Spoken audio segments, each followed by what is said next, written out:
kita, Allah kasih kita ujian. Makanya jangan bikin Allah ngasih kita ujian kalau kangen, tapi ngasih kita nikmat. Kenapa Allah kasih kita nikmat? Soalnya kita udah biasa, gak perlu diuji juga, udah tetap setiap malam tuh curhat sama Allah. Bukan pas lagi banyak masalah doang baru curhat. Kalau pas banyak masalah doang baru curhat, berarti pas kita lagi normal, kita lama tuh gak ketemu Allah, gak pernah miss call Allah, gak pernah japri Allah, gak pernah curhat ke Allah, gak pernah DM. Kan Allah kangen nih, kemana ya dia, kok gak pernah DM saya, kok gak pernah miss call saya, kok gak pernah japri ke saya. Padahal online-nya sering loh, tapi kok gak pernah ke saya, nih online-nya masih apa nih. Kan Allah suka gitu sama hambanya, walaupun dengan analogi sosmed ya. Tapi Allah tuh perhatian banget sama kita. Allah nungguin kita datang. Setelah sekian lama kita cuek sama Allah, tiba-tiba kita baru niat mau datang. Duh, udah lama juga ya saya belum japri ke Allah. Baru gitu doang, belum diketik nih, belum typing, baru niat doang nih. Allah udah bahagia coba. Allah kok baik banget ya sama kita ya. Seolah-olah Allah butuh kita, padahal gak sama sekali loh. Ghaniyun anil alamin. Allah tuh gak butuh kepada siapapun di antara hambanya, gak butuh sama sekali. Tapi kayak seolah-olah Allah tuh yang butuh banget sama kita. Saking baiknya Allah.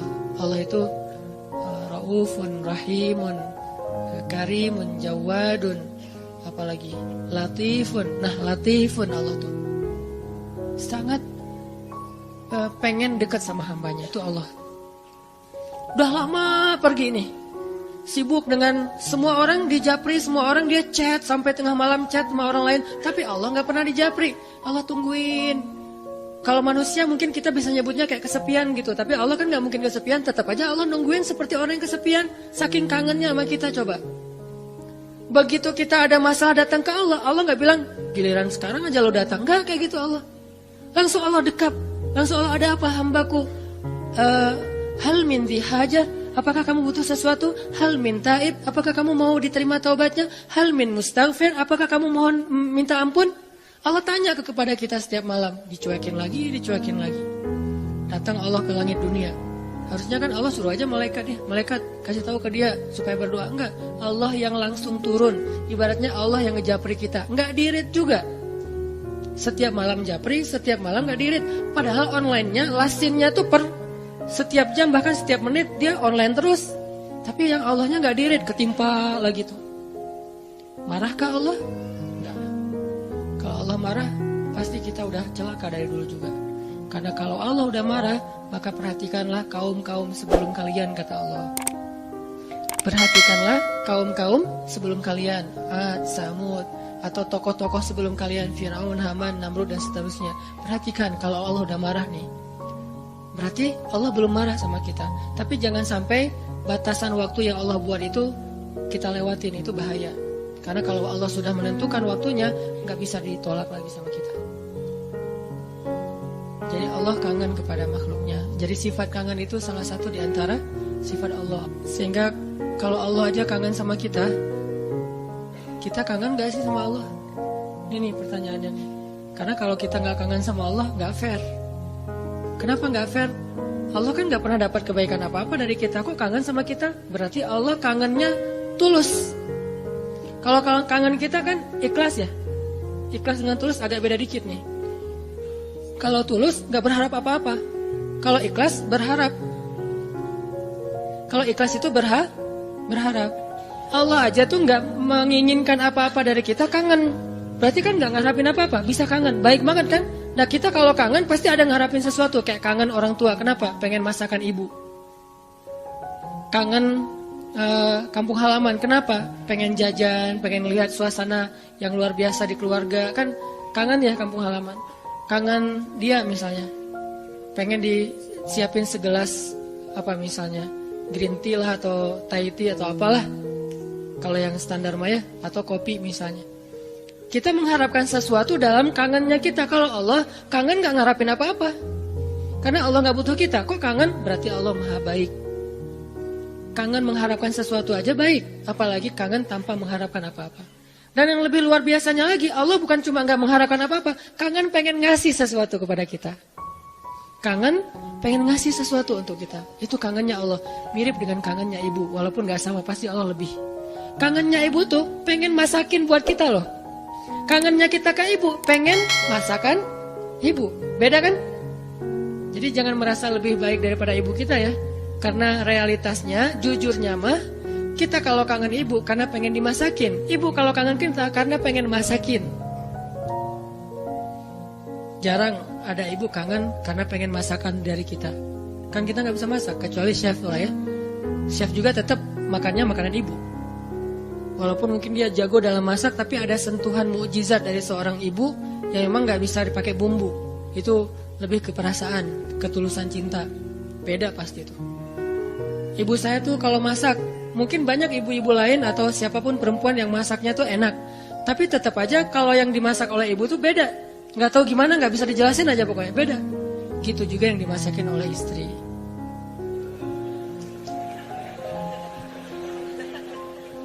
Gak pernah ngerasain, gak apa-apa.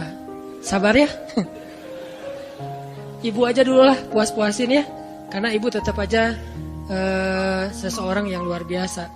Allah tuh kayak gitu, analogi cinta Allah kepada kita, walaupun gak sama persis tapi minimal ada analoginya. Kayak ibu kepada anak. Allah tuh kangen sama kita bukan karena pengen sesuatu dari kita, tapi karena pengen ngasih sesuatu untuk kita. Kok bisa gitu? Ibu aja bisa, apalagi Allah. Padahal ibu kan manusia yang punya banyak kekurangan. Kadang dia capek, kadang dia juga lelah, kadang dia butuh harta dan segala macam. Namanya ibu kadang-kadang butuh. Kayak saya lagi di Mesir tuh, nelpon ibu saya, "Mak, butuh apa? Nih di rumah kalau bulan Ramadan kan bentar lagi bulan puasa, orang Aceh nyebutnya bulan puasa. Bentar lagi kan bulan puasa, di rumah nggak ada es, masa harus beli terus ke tetangga, nggak enak. Menjelang berbuka pas lagi ngabuburit datang ke rumah tetangga, bisa nggak beli kulkas? Boleh mak, boleh gitu. Nggak pernah saya ngerasa mak nggak kangen sama saya, kangennya kulkas, nggak kan? Walaupun ibu kita manusia, tetap aja kangennya lebih tulus daripada kangen kita. Kenapa ibu pengen beli kulkas? Bukan buat dirinya, buat adik-adik. Karena adik-adik itu kalau buka puasa pasti wajib mereka mah minumnya yang dingin misalnya. Nah ibu nggak suka minum dingin. Ibu sama ayah nggak suka minum dingin. Ayah saya pasti buka puasanya kalau nggak rokok ya kopi. Sebelum buka puasa tuh satu bungkus tuh udah di depan, rokok sama kopi. Udah itu aja tuh, nggak ada ribet-ribetnya.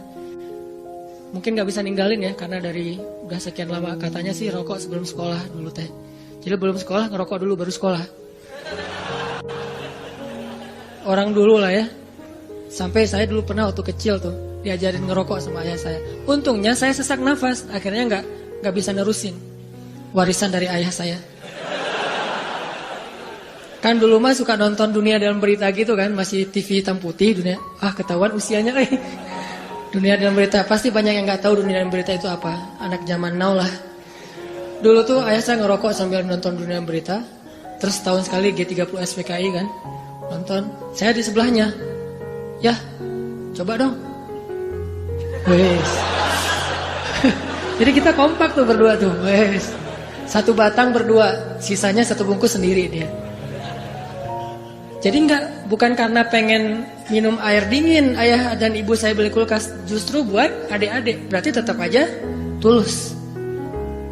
Terus, "Mak butuh apa?" Nih adik-adik belum sekolah. "Mak butuh apa?" Gak pernah minta untuk dirinya sendiri. "Mama nih mau lebaran gak ada baju baru." Gak pernah, pasti untuk adik-adik. Kenapa gak untuk saya? Mungkin dianggap saya udah mampu sendiri, udah mandiri, jadi udah gak perlu dikasih-kasih. Artinya dalam cerita ibu kita bisa melihat kebesaran Allah. Kalau ibu aja yang penuh dengan kekurangan bisa setulus itu, apalagi Allah. Ibu bisa kangen kepada kita karena pengen masakin buat kita. Allah kangen kepada hambanya karena pengen ngasih nikmat untuk hambanya. Allah kangen kepada pendosa karena pengen ngampunin dosa-dosa dia. Kenapa gak diampunin aja? Karena dia gak datang. Kenapa gak dimasakin aja? Ngapain dimasakin, orangnya gak ada. Kan gitu kan? Katanya ibu kangen, tapi kok gak masak masakan kesukaan aku? Lah kamu masih di Bandung, ibunya di Jawa. Ya gimana yang masakin? Siapa yang makan basi? Nah ibu gak makan spesial itu. Sehari-hari paling makan nasi putih, garam, sama telur ceplok. Kalau enggak juga cuma cabai. Saya waktu kecil makanan favorit saya itu nasi putih, garam, cabai. Itu aja dimakan. Enak banget tuh. Sesekali makan telur di dada, diceplok. Itu juga tunggu dari kandang ayam. Karena kita nggak beli telur, tapi ibu tuh nernak ayam di belakang. Setiap pagi saya periksa. Pinggir loh, ngeliat telur loh gitu. Si ayam-ayamnya dipinggirin. Oh nggak ada, kurang produktif. Hari berikutnya dicek, 3 hari sekali ada telurnya kan. Telur kalau baru dari kandang itu kan hangat banget tuh. Saya ngerasain ternyata beda ya rasa telur dulu sama sekarang. Memang beda. Dulu tuh nggak pakai pecin juga udah enak. Kenapa sekarang jadi generasi micin? Karena telurnya udah nggak berkualitas. Pembahasannya nggak penting. Jadi makanan ibu cuma gitu. Terus kenapa ibu? Misalnya di Aceh itu ada namanya masakan kari lah ya, kari kambing, kari ayam. Kenapa emak kalau katanya kangen sama aku kok nggak masakin kari ayam? Lah kan kamu di Mesir. Ngapain dimasakin, yang makan siapa? Gitu juga Allah, katanya Allah pengen ngampunin dosa aku, kok gak diampunin? Lah kamu gak pernah taubat, gak pernah datang, gak pernah sujud, gak pernah minta ampun, gimana mau diampunin? Kayak dikasih ampunan gak ada yang ngambil gitu. Bukan Allah gak mau ngampunin kita gak mau ngambil, kita gak mau makan, kita gak mau datang gitu. Padahal Allah sediain. Begitu kita mendekat sedikit aja langsung Allah masakin tuh ampunan. Langsung menunya yang paling enak. Kalau analogi ibu tadi masak, langsung disediain untuk kita. Disediakan dengan sangat istimewa buat kita ampunan Allah. Apa istimewanya? Lengkap. Lengkap gimana? Dosanya, semua dosa diampuni. Semua dosa tuh ada tuh. Dosa A, B, C, ampuni semuanya. Taubat diterima dengan seolah-olah kita tuh udah orang paling suci. Kan orang yang paling suci itu orang yang baru bertaubat kan? Orang yang paling suci itu orang yang bukan banyak amal soleh. Itu orang yang paling banyak pahalanya. Tapi orang yang paling suci justru yang pertama bertobat itu paling suci. Setelah itu mungkin udah mulai agak mix lagi nih. Udah ada dosa, ada pahala. Tapi baru-baru taubat itu saat yang paling suci setelah kita dilahirkan oleh ibu kita. Kita udah jauh dosanya, udah kayaknya kalau di dosa itu jadi titik-titik di hati kita. Bukan hati kita doang yang hitam, seluruh tubuh kita udah hitam. Karena udah nggak ada tempat lagi di hati. Saking banyaknya dosa. Kalau seandainya dosa itu satu titik pulpen, terus setiap kita buat dosa itu jadi tinta sekecil ujung pulpen itu di hati kita, kayaknya bukan hati kita doang yang udah hitam, seluruh tubuh kita juga udah hitam. Bukan cuma tubuh kita, sampai area di sekeliling kita tuh udah hitam saking banyaknya dosa. Soalnya di hati udah nggak ada tempat kosong untuk nitik-nitik kayak gitu. Akhirnya taruh di tangan, jadi tato semuanya, terus di lantai. Saking banyaknya dosa kita. Begitu kita datang kepada Allah, belum beramal soleh, baru mau datang, astagfirullahaladzim, langsung Allah sediakan menu istighfar, taubat dengan menu yang sangat istimewa. Jadi Allah tuh kangen kepada pendosa karena pengen ngampunin dosanya. Kangen kepada orang yang banyak masalah karena pengen ngasih solusi dalam masalahnya. Kangen kepada orang yang udah berbuat amal soleh karena pengen mengangkat derajatnya. Jadi kangennya Allah itu untuk kita, kangennya kita untuk diri sendiri. Walaupun boleh-boleh aja kangen untuk diri sendiri. Sama kayak kita boleh kangen sama ibu. Ibu kita gak akan balikin, kamu mah cuma kangen masakan mama, gak kangen sama mama. Gak ngomong gitu kan ibu kita mah. Ya udah pulang atuh nak gitu. Ya udah cepat pulang biar mama masakin. Mau masakin apa nih? Saya sering kalau dulu kan di pesantren pulangnya seminggu sekali. Karena pesantrennya dekat rumah di satu kota gitu. Setiap hari Sabtu pulang, hari Minggu sore udah balik ke pesantren. Itu setiap hari Sabtu ibu tuh pasti masakannya spesial tuh. Bang, pulang jam berapa? Jam 4 sore mah. Ya udah nanti mama masakin jam 3 biar hangat pas abang datang. Kadang-kadang macet atau naik angkotnya penuh karena sore itu angkot selalu penuh. Datangnya jam 7, diangetin lagi sama mama. Kenapa tadi nggak jam 4 udah mama masakin? Disiapin sama ibu. Nggak pernah ibu bilang, kamu mau pulang cuma untuk masakan, bukan untuk ibu. Nggak pernah ngomong kayak gitu. Gitu juga Allah nggak pernah ngomong kamu mau datang karena udah banyak dosa, bukan untuk saya kan? Nggak gitu. Memang kita datang kepada Allah pengen diampuni dosa. Memang kita datang kepada Allah karena butuh. Dan butuhnya kita kepada Allah bentuk dari yakinnya kita. Gak boleh kita bilang saya gak butuh Allah, saya mah memang datang karena cinta. Gak gitu, itu mah terlalu naif menurut saya. Saya gak butuh surga, saya gak takut neraka. Naif banget sih, gak takut neraka, gak butuh surga. Seolah-olah harta yang berharga di sisi Allah itu gak butuh gitu. Sombong banget kita kalau bilang gak butuh surga. Sombong banget kita kalau bilang gak takut neraka. Malaikat Jibril aja takut neraka. Pernah malaikat Jibril nangis luar biasa, kayak orang habis diputusin nangisnya teh. Nangis banget tuh, didatengin sama Nabi Muhammad. Jibril, kunaon gitu.